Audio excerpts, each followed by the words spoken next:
বোনটাকে ফিরিয়ে দাও, আমি আগলে রাখবো, নয়তো নিজ হাতেই দাফন করে আসবো। আপনার কাছে জীবনের মানে কি মিস শাড়িওয়ালি? ভারী কণ্ঠের প্রশ্নে সায়ান্ন বেশ বিরক্ত হলো। বেড থেকে মাথা খানিক উঁচিয়ে প্রশ্নসূচক দৃষ্টিতে তাকিয়ে রইল। সায়ান্নের শুকনো মুখ দেখে রাওনা পাশে রাখা চেয়ার টেনে বসে শীষ তুলে বলল, কি হলো জবাব দিন। আপনি এখানে? সায়ান্ন ভাঙা কণ্ঠে আশ্চর্য হয়ে বলল। রাওনাফ মাথা পেছনে হাত দিয়ে দেয়ালে পিঠে ঠেকিয়ে বললেন, শুনলাম আপনি নাকি হোঁচট খেয়ে ভার্সিটির উপর থেকে নিচে পড়েছেন, তাই দেখতে এলাম কি করে পড়লেন। রাওনাফের এহেন জবাব শুনে সায়ান্ন মুখ ঘুরিয়ে শুয়ে পড়ল। তার কথা বলার বিন্দু মাত্র ইচ্ছে জাগ্রত হচ্ছে না। গত পরশু তার জ্ঞান ফিরেছে, তবে সে এতে বেশ আশাহত হয়েছে। এত কষ্ট করে দারোয়ান চাচাকে ম্যানেজ করে বৃষ্টির মধ্যে ছাদে উঠেছে, কোনো লাভ করতে পারেনি। উল্টো মারা যাবার বদলে ডান পা বা হাত আর মাথা ফাটিয়ে মেরুদণ্ডে চির ধরিয়ে বসে আছে। নিজের প্রতি বিরক্ত হচ্ছে সে, মরতে গিয়েও শান্তি নেই। এদিকে মা আর বাবার জন্য তার অনুশোচনা হলেও মোটেও প্রকাশ করেনি সে। জ্ঞান ফেরার পর বড় ভাই আঁকড়ে ধরে কিছুক্ষণ ছিচকাদুনির মতো কান্না করে গিয়েছে। এইসব কিছু তার অসহ্য লাগছে, আর সব থেকে বেশি অসহ্য লাগছে নোভাকে। ও পিছু পিছু এসে সাথে সাথেই তাকে সিকিউরিটি করেছে। সামনে পেলে অবশ্যই দুটা কষে থাপ্পড় মারবে নোভাকে। এই মেয়েটা তাকে মরতে যাবার পরেও জ্বালিয়ে মারছে। নানা ভাবনার মশগুল হয়ে রাওনাফের কথায় বেমালুম ভুলে গিয়েছিল সায়ান্ন। অপরদিকে রাওনাফ একইভাবে বসে সায়ান্নের শুকনো মুখের দিকে পর্যবেক্ষণ করছে। মেয়েটা এত দ্রুত হাল ছেড়ে দিবে ভেবে পায়নি রাওনাফ। সায়ান্নের আত্মহত্যার চেষ্টা করার খবরটা পেয়েই দ্রুত ওই দিন ছুটে এসেছিল সেও। এই ধরনের পেশেন্টদের চোখে চোখে রাখা উচিত হলেও রাওনাফ ভেবেছিল সায়ান্ন কিছুটা হলেও মেন্টালি স্ট্রং। তবে তার ধারণা ভুল করে দিয়ে এই নিয়ে 3 বার আত্মহত্যার চেষ্টা করে ব্যর্থ হয়েছে।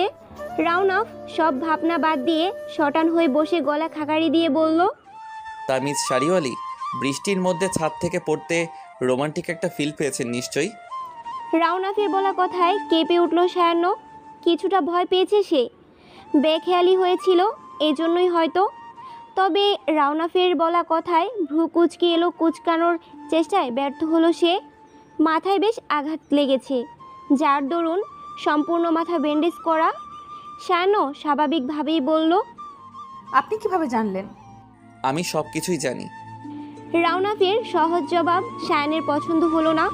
সে তীব্র বিরক্তি নিয়েই বলল, হেয়ালি করছেন কেন মিস্টার? আপনার মতলব আমার ওই দিন থেকেই ভালো ঠেকছে না। কি চান বলেন তো? আপনাকে। রাওনাফ সহজ ভঙ্গিতে জবাব দিয়ে সায়ানের দিকে এক দৃষ্টিতে তাকিয়ে রইল।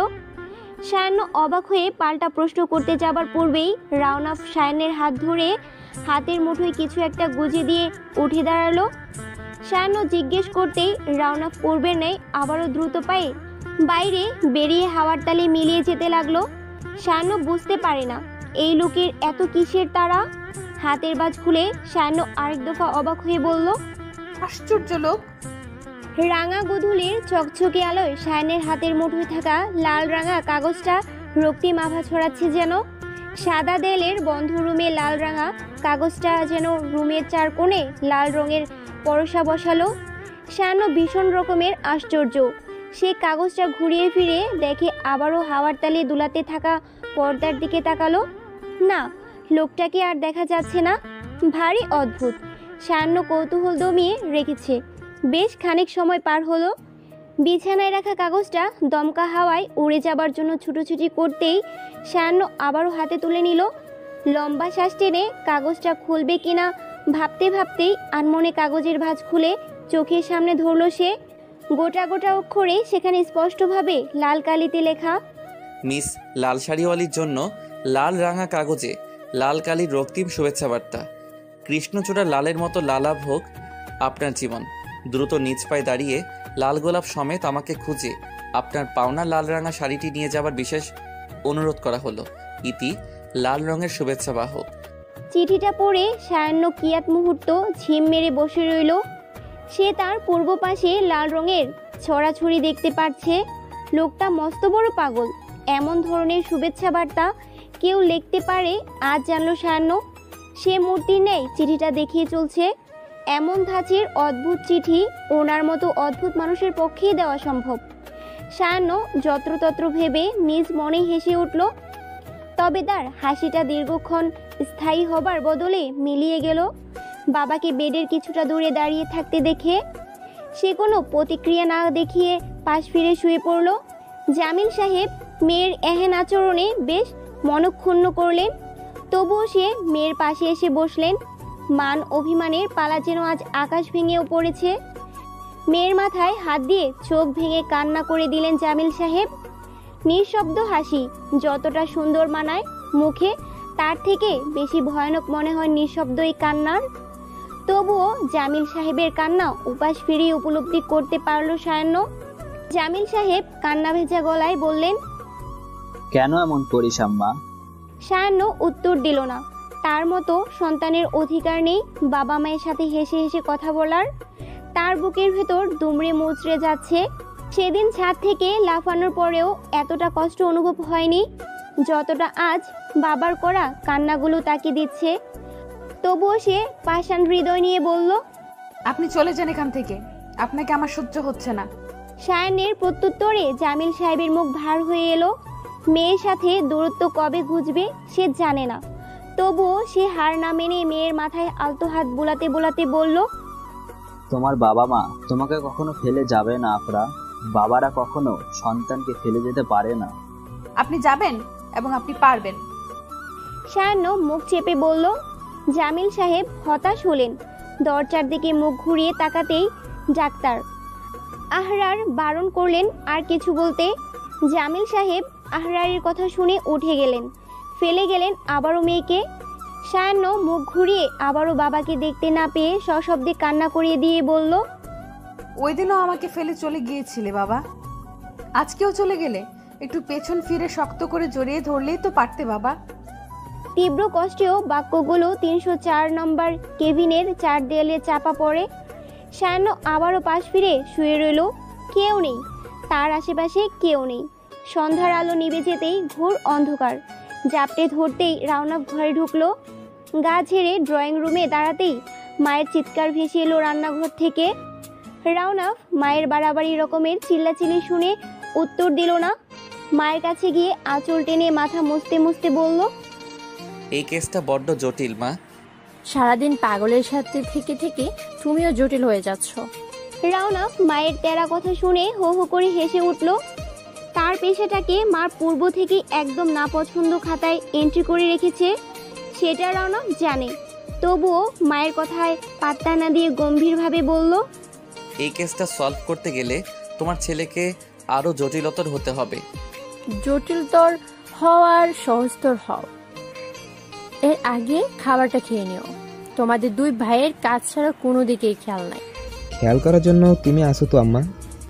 রায়হানও গা ঝাড়তে ঝাড়তে ড্রয়িং রুমে এসে দাঁড়ালো। দু ছেলেকে এমন কাক ভেজা দেখে উনি ক্ষোভ প্রকাশ করলেন। ছেলেরা কোনো কালেই তার কথা শুনবে না মনে হয়। রাওনাফের থেকে আঁচলটা টান দিয়ে নিজ মনে বকতে বকতে রান্নাঘরের উদ্দেশ্যে পা বাড়ানোর পূর্বে ঘুরে দাঁড়িয়ে গম্ভীর কণ্ঠে বললেন, তোদের খেয়াল রাখার কাজ আমি আর করতে পারবো না। বিয়ে করে বউ ঘরে আনো, আমি আর এইসবে নেই। মায়ের কথা শুনে দুই ভাই সশব্দে হেসে উঠল। ছেলেদের এমন উদাসীন ভাব রাওনাফের মায়ের রাগ যেন দ্বিগুণ বাড়িয়ে দিল। সে রাগ প্রকাশ করেই রান্নাঘরে গিয়ে কাজের মেয়েটার সাথে অহেতুক চিল্লাচিল্লি করে ক্ষান্ত হলেন। মায়ের নিত্যদিনের এইসব রাগে অভ্যস্ত রাওনাফ আর রায়হান। হাসি থামিয়ে রাওনাফ রায়হানের দিকে তাকিয়ে বলল, ভাই শাড়িটা এনেছিস? রায়হান ভ্রু নাচিয়ে দুষ্টুমির ভঙ্গিতে বলল, মায়ের কথা মতো বউ আনতে যাবি বুঝি? রাওনাফ স্বভাবসুলভ হাসিয়ে হাসলো। রায়হান ব্যাগ থেকে শাড়িটা বের করতেই রাওনাফ হাত বাড়িয়ে নিয়ে বলল, লাল বউ আনবো, সব লালে লালে লালাভ হবে। প্রভাতের নম্রতা উষ্ণতা ছড়িয়ে দিতেই ফোনের আওয়াজে ঘুম কিছুটা ছুটে এলো সায়ানের। ঘুমের রেশ তখনও তীক্ষ্ণ। হসপিটালের ফিনাইলের ঝাঁঝালো গন্ধ নাকে লাগতেই বিরক্তি নিয়ে মোবাইল হাতড়ে খুঁজে পেয়ে চোখ খুলল সে। ফোনের স্ক্রিনে অচেনা নাম্বারের পদার্পণ দেখেই ফোনের উপাসে ব্যক্তিটাকে গালি দিতে ক্ষান্ত হলো না সায়ান্ন। ফোন ধরেই ঝাঁঝালো কণ্ঠে বলল, সময় জ্ঞান নেই আপনার? এত ভোরবেলা মানুষ নিজের প্রেমিকাকেও ফোন দেয় না। আপনি তো আমার বউকে মানুষ সকাল সন্ধ্যা রাত 3 বেলা মিস্টেক 10 বেলাও ফোন দেয়। হুট করে এমন একটা উত্তর পাবে সায়ান্ন কল্পনাতেও ভাবেনি। ঘুম থেকে ওঠার ফলপ্রসূতে তার মেজাজ সপ্তম আকাশে উঠে আছে। ফোনের উপাসের ব্যক্তির রসিকতা সায়ানের পছন্দ হলো না মোটেও। সে গলায় জোর এনে কড়ায় কিছু কথা শোনাতে উদ্ধত হতেই লোকটা আবারও বলল, এত রাগ দেখাই না বউ, রাগ শরীরের পক্ষে মারাত্মক ক্ষতিকর। আর বউ, আপনার শরীর তো আগে থেকেই ভেঙে চুরে আছে। ফাজলামো করেন? এই ছেলে, এই কে আপনি? আপনি আমার বউ হলে আমি আপনার জামাই, সমীকরণ তো এটাই বলে। লোকটার কণ্ঠে যেন অধিকার বোধ প্রকাশ পাচ্ছে। তবে সায়ানের রাগ আকাশচুম্বী হচ্ছে, সে রাগে কাঁপছে। সকাল সকাল তার মেজাজ খারাপ করার জন্য এই লোকটাকে সামনে পেলে কষে দুটো থাপ্পড় মারতেও পিছপা হবে না সে। কাল বিকেল থেকে এই লোকটা আজগুবি কথাবার্তার একটা উদ্ভট চিঠি তার মস্তিষ্কের প্রতিটা কোণায় বিস্ফোরণ ঘটাচ্ছে। আর সকাল সকাল আরেক পাগল এসে তাকে বউ দাবি করছে। হচ্ছেটা কি তার সাথে? সায়ান্ন ভাবনার জগৎ থেকে ইতি ঘটালো তার ষষ্ঠ ইন্দ্রিয়ানের কাজ করার মাধ্যমে। সে কোনো ভঙ্গিতা না করেই বলল, আপনি mister Atif, am I right? পরপুরুষের নাম নেওয়া মস্ত বড় পাপ বউ। লোকটা উদাস স্বরে বলল। সায়ান্নের এবার মেজাজ ক্ষণে ক্ষণে উচ্চ পর্যায়ে পৌঁছে গিয়েছে। রাগের তোড়ে সে কোনো কথা উচ্চারণ করতে গিয়েও ব্যর্থ হচ্ছে। তবে লোকটা যেন আতিক নয়, সেটা খুব ভালোভাবে বুঝে গেল সায়ান্ন ক্ষিপ্ত কণ্ঠেই বলল, এই ধরনের ফাজলামোর জন্য আপনার কি ধরনের পরিণতি হতে পারে ধারণা আছে? পরিণতি যেটাই হোক, সমাপ্তিতে আপনাকেই চাই। মেঘ মিশ্রিত আকাশের এক ফালি রোদ্দুরে যেমন উৎফুল্ল ছড়ায়, তেমনি একটা বাক্য সায়ানের মন কুঠুরে জমে থাকা মেঘের রাশিগুলোকে নিমিষেই বৃষ্টি স্নাত করতে সক্ষম হলো। সমস্ত রাগ কিংবা উৎকণ্ঠা মিশেই গিয়ে বাচ্চাদের মতো ফুপিয়ে কাদার তীব্র ইচ্ছার উকি দিতেই সায়ান্ন নিজেকে সামলিয়ে নিস্তব্ধ হয়ে বসে রইল। অপর পাশেও পিনপতন নীরবতা। ওপাশের মানুষ যেন সায়ান্নের এইরূপ কল্পনা জগতেও নিজ মনে সাজিয়ে হেসে উঠল। যে হাসির শব্দ নেই, নিঃশব্দ যে হাসির দমকে সায়ান্ন খানেক কেঁপে উঠল। তার মন বলছে লোকটা এমন শ্রুতিমধুর বাক্য শোনাক, তার সব কলঙ্ক ধুয়ে মুছে দিক। তবে বিবেক শাসিয়ে বলছে, সব পুরুষ মানুষ এক, এরা কখনো প্রেমিক হতে পারে না সায়ান্ন, না পারে মেয়েদের সম্মান দিতে। সব পুরুষের ভেতরেই লুকিয়ে আছে ভয়ানক চেহারা, এদের বিশ্বাস করিস না সায়ান্ন, দিন শেষে তোকে নিঃস্ব করে আবার চলে যাবে। সায়ান্ন বিবেকের দুয়ারে হার মেনে ফোন কান থেকে নামিয়ে কলটা কেটে দিয়ে নাম্বারটা ব্লক লিস্টে ফেলে দিয়ে নিজ মনে নিজেকে বারবার শাসিয়ে বলল, এদের ভেতরে পশু লুকায়িত রয়েছে। তুই কি সেটা ভুলে গেছিস সায়ান? এত সহজে ভুলে গেলি সেই পুরুষ নামক পশুর কথা, যে তোকে আজও শেষ করে দিচ্ছে, ওই একটা দিনের পর থেকে প্রতিনিয়ত মেরে দিচ্ছে। ভুলিস না সায়ান, সব পুরুষ এক, কেউ ভালো হয় না, কেউ না। পরন্ত গুধুরি বেলায় হুট করেই এক অদ্ভুত ঘটনা হসপিটালে ঘটল সায়ান্নের থমকে যাওয়া জীবনে। সায়ান্ন স্তব্ধ নির্বাক। হালকা পেস্ট রঙের চাদরটা হাতের মুঠোয় মুচড়ে ধরে মৃদু কাঁপুনি আবির্ভাব হলো তার সর্বাঙ্গে। তার চক্ষুদ্বয়ের সামনে বিশাল আয়োজন, চারদিকে জন্মদিনের আমেজের রেশ। সায়ান্ন খুব জোর দিয়ে মনে করার চেষ্টা করলো আজকে মাসের কত তারিখ। মে মাসের 24 তারিখ। মনে হতেই সমস্ত উৎকণ্ঠা বিসর্জন দিয়ে চুপিসারে বসে রইল। জামিল সাহেব বিরস মুখে বললেন, শুভ জন্মদিন আম্মা। সায়ান্নের কর্ণকুহরে শ্রবণ হলেও সে দাঁতে দাঁত চেপেই বলল, এসব আয়োজন কে করেছে? তোর শুভাকাঙ্ক্ষী, বললেন সামিউল। তার কথা শুনে সায়ান্ন চারদিকে চোখ বুলালো। তার পছন্দের বেলিয়ার কামিনী দিয়ে বড় করে জন্মদিনের শুভেচ্ছা বার্তা সামনে দেয়ালে টাঙানো। হসপিটালে প্রাণহীন রুমটা সজীবতায় ঘেরা। সায়ান্ন রাগ জমানোর চেষ্টায় বিভোর হবার প্রাণপণ চেষ্টা করেও ব্যর্থ হলো। একে একে রুমে নোভা রাইসা ঢুকে সায়ান্নকে জন্মদিনের শুভেচ্ছা জানালো। সায়ান্ন নিস্তব্ধ। তার সামনেই রেড ভেলভেট কেক রাখা। সায়ান্ন সামিউলের মুখপানে জিজ্ঞাসু দৃষ্টিতে তাকাতেই সামিউল বোনের দৃষ্টির অর্থ বুঝতে পেরে বলল, আমরা কেউ কিছু করিনি। দুপুরে সবাই বাসা থেকে আসার পর এগুলো দেখে আমরা নিজেরাও তোর মতোই অবাক। যেই করুক, তার এই অনাকাঙ্ক্ষিত সারপ্রাইজের জন্য তোর জন্মদিনটা তো পালন হচ্ছে। বলেই সামিউল খ্যাক করে হেসে উঠল। ভাইয়ের উক্ত হাসি সায়ানের কুঞ্চিত কপাল যেন আরো কুঁচকে এলো। অদ্ভুত, হুট করে এমন কার আবির্ভাব হলো কে জানে। সায়ানও সেই কবেই তার জন্মদিন ভুলে বসে আছে, সে নিজেই জানে না। বাসা বা ফ্রেন্ড সার্কেল তার তোপের মুখে পড়বে বলেই জন্মদিনের শুভেচ্ছাটুকু জানায় না। আজকে বিশাল আয়োজন, সায়ানও বাকরুদ্ধ। সে শটান হয়ে বসে গলায় জোর এনে নোভার উদ্দেশ্য করে বলল, রিসেপশনে গিয়ে জিজ্ঞেস করে আয় এই তামাশাগুলো কে করেছে। শান্ত থাক প্লিজ, উত্তেজিত হলে তোর সমস্যা হবে। নোভা কিছুটা বয়ার্ত স্বরেই সায়ানের উদ্দেশ্যে বলল। সায়ান উত্তেজিত হয়েও মেয়ে গেল। বেডের এক কোণে বসে রইল চুপিসারে। সামিউল বেশ শরগোল করছে। পূর্বে হলে বোনের জন্মদিন নিয়ে উত্তেজনার শেষ ছিল না তাদের। কি থেকে কি জীবনের অধ্যায় ঘনীভূত হলো কে জানে। এরপর থেকেই সায়ান হারিয়ে গিয়েছে, সেই সাথে হারিয়েছে তার চাঞ্চল্য। সামিউল বোনের সামনে গিয়ে পূর্বের ন্যায় দাঁত বের করে হেসে বলল, কিরে, গুড়িয়ে যাচ্ছিস তো? সায়ানের অশ্রু যেন ভাত ভাঙল। হু হু করে কেঁদে উঠল। কান্নার দমকে তাদের মা ছুটে এসে রাগান্বিত স্বরে বলল, বারবার বলেছিলাম মেয়েটাকে আর কষ্ট দিও না, তবুও এসব করার অনুমতি কেন দিল ওনাকে? সাবিনা বেগম এক প্রকার ছুটে এসেই বললেন। সায়ান্ন মায়ের দিকে দৃষ্টি নিক্ষেপ করে ক্ষুব্ধ হলেও প্রকাশ করলো না। আজ যে সব বাঁধন ছাড়া শূন্য লাগছে। সাবিনা বেগমের থেকে দৃষ্টি জানালার বাহিরে স্থির করে বিড়বিড় করে বলল, মা, এখন তুমি কতটা ভাবো? যদি ওই দিনটা একটু ভাবতে, আজ হয়তো আমিও উল্লাসে মেতে থাকতে পারতাম। সায়ানের নীরব অভিব্যক্তি নির্ভীতে রয়ে গেল। সবকিছু বিষাক্ত, বিষাক্ত তার অতীত, বিষাক্ত তার আপনজনেরা। স্নিগ্ধ রজনী পুষ্পময় পথ, কৃষ্ণচূড়ার রক্তিমতায় লালাপ সজীবতা ছড়াচ্ছে। হিমেল হাওয়ায় দুলতে থাকা রক্তবর্ণের ফুলগুলোকে হঠাৎ করে জীবিত মনে হলো সায়ানের নিকট। তারা যেন দু হাত মেলে নিজেদের নিয়ে বড়াই করছে সৌন্দর্যের। সায়ান্ন বাহিরে থেকে দৃষ্টি সরিয়ে আয়নার দিকে স্থাপন করলো। নিজের প্রতিবিম্ব দেখে নিজ মনেই হেসে উঠল। মাথায় সাদা দবদবে ব্যান্ডেজ, চোখের নিচে গাঢ় কালো দাগ, যেন বলে দিচ্ছে তার ভেতরকার কষ্টের কথা। চুলগুলো থেকে রক্ষতা প্রকাশ পাচ্ছে, তারা যেন অভিমান করে আছে। মৃদু বাতাসের তালে সায়ান্ন দীর্ঘশ্বাস টেনে ঘড়ির পানে চোখ বুলালো। তার জন্মদিন শেষ হতে আর 4 ঘন্টা বাকি। সবাই তার উদাসীনতার জন্য চলে গিয়েছে হয়তো। সে অবশ্য চায় না কেউ থাকুক, তার সাথে থাকার অধিকার কারণেই। যত্রতত্র ভেবে সায়ান্ন কপাল কুঞ্চিত করে ভাবনার অন্তরায় গিয়ে ভাবল, এত শত আয়োজন করা কে সেই শুভাকাঙ্ক্ষী? সায়ান্ন বেড থেকে উঠে দাঁড়িয়ে ওড়না ভালো করে পেঁচিয়ে নিজেকে শাসিয়ে বলল, চলে যাওয়া কিছু নিয়ে ঘটাঘটি করতে নেই সায়ান।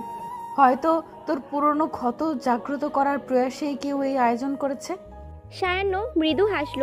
এইসব ভাবনায় ডুবে থাকার সময় তার নিকট নেই।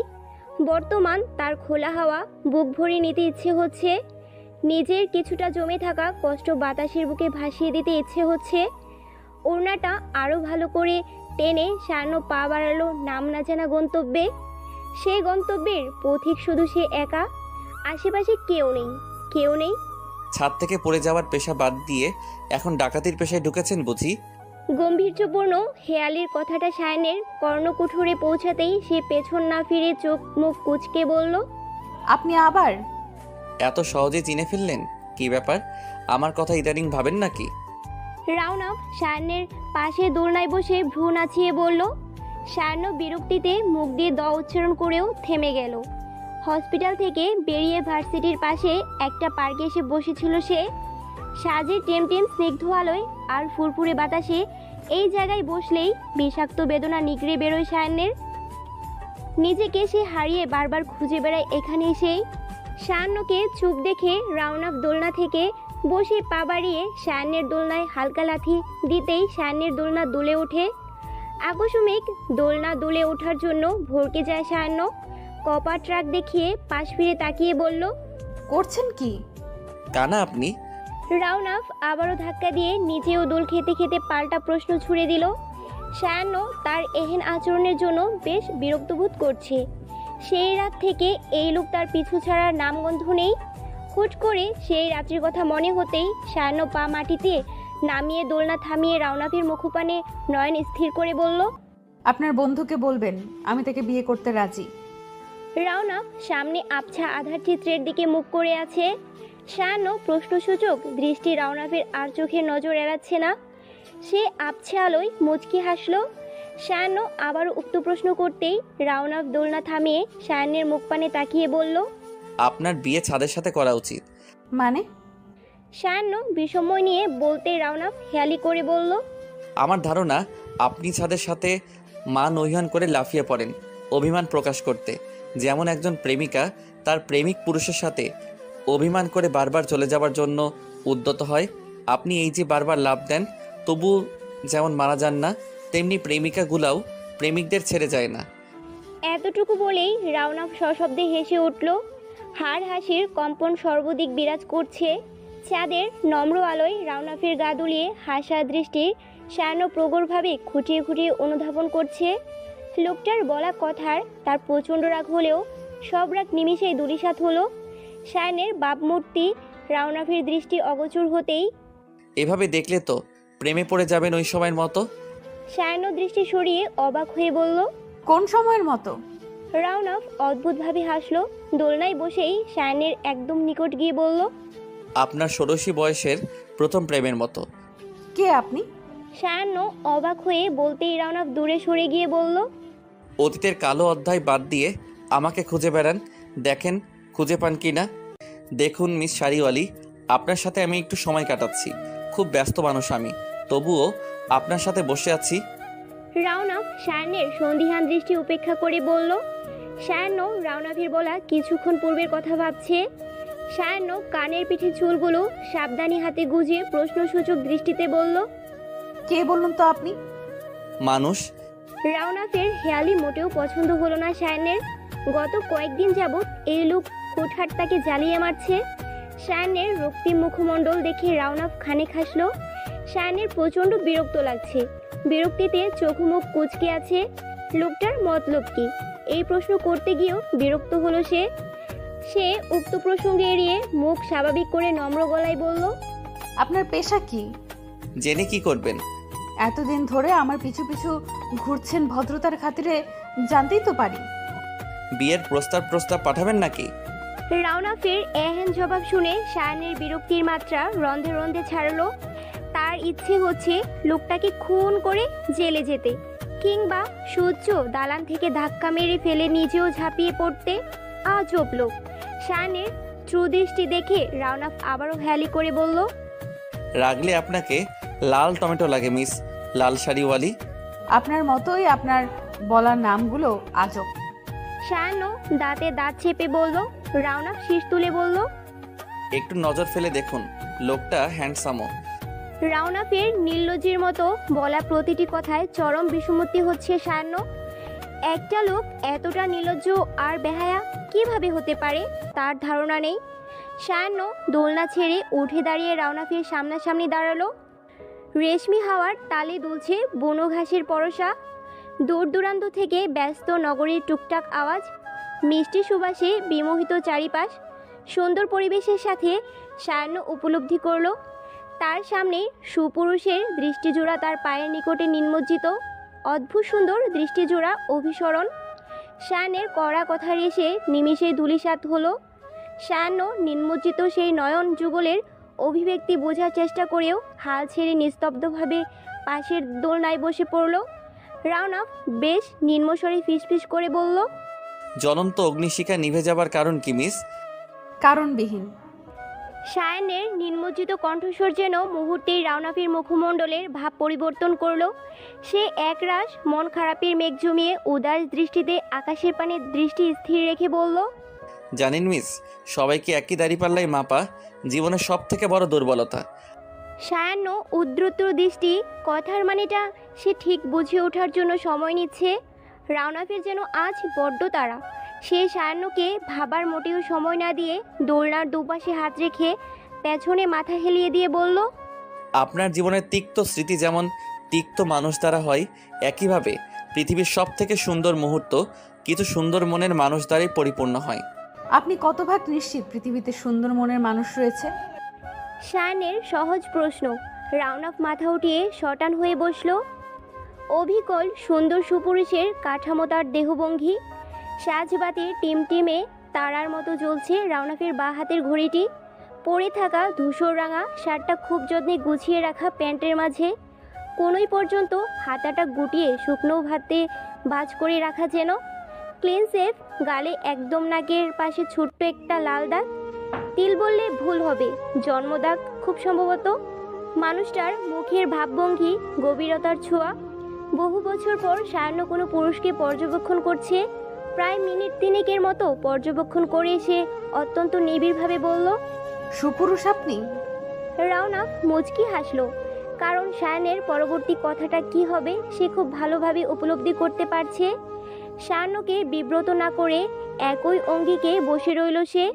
সায়ান্ন সোজাসুজি ভাব, দ্বিধাবিহীন বলল, বাহ্যিক সৌন্দর্যের মতো আপনার মন কতটা সুন্দর মিস্টার। মনের খোঁজ জানতে হলে মনে বাস করতে হয়। রাউনাফের এহেন জবাবে মোটেও বিব্রত হলো না সায়ান্ন। সে হুট করেই হেসে উঠল। হাসির ধ্বনি যেন সুর তুলছে চারিপাশে। তবে রাউনাফ জানে এটা তাচ্ছিল্যের হাসি। রাউনাফ মাথার পেছনে দুহাত দিয়ে সায়ানের হাসি দেখছে। সায়ানের হাসি তার নিকট অদ্ভুত সুন্দর লাগছে। সায়ান্ন হাসি থামিয়ে রাউনাফের মুখপানে তাকিয়ে রইল। রাউনাফ উঠে বসল শটান হয়ে।